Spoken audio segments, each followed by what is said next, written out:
Gobelins, je suis à la recherche d'une bourse en cuivre de forme rectangulaire. Elle m'appartient.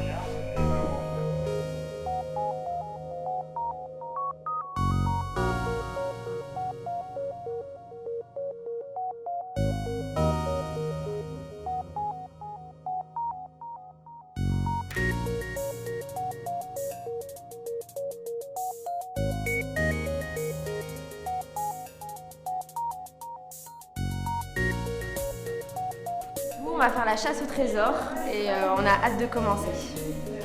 Bonjour, je me présente, Gobelins-Zio, je suis chercheur de trésors à la Guilde des Gobelins.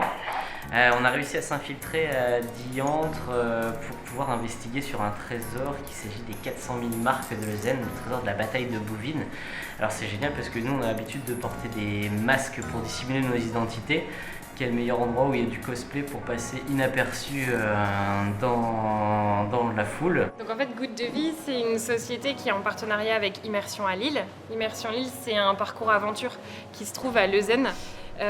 Immersion en fait propose de partir à la recherche des trésors pendant 2 heures sur une activité 100% en intérieur. C'est des trésors en plus du nord de la France, sur vraiment des trésors qui existent et qui sont vraiment dans notre région. On n'a pas besoin d'aller aux Caraïbes pour tout ça.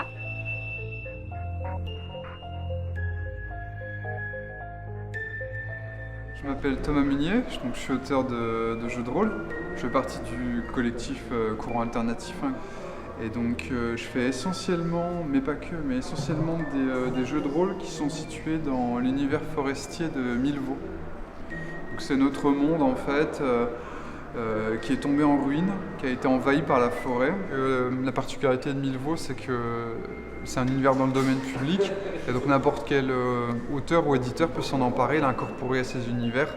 Et donc Colonel Gothic en fait c'est à la base la traduction d'un jeu américain et les traducteurs en fait ont intégré Milvaux dans cet univers.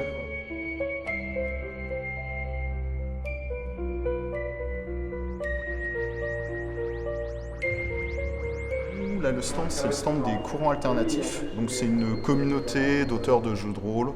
Donc, c'est plusieurs auteurs de jeux de rôle indépendants donc, qui s'éditent eux-mêmes. Donc là, c'est pas une seule personne, c'est chaque personne qui a édité un ou plusieurs de ces jeux.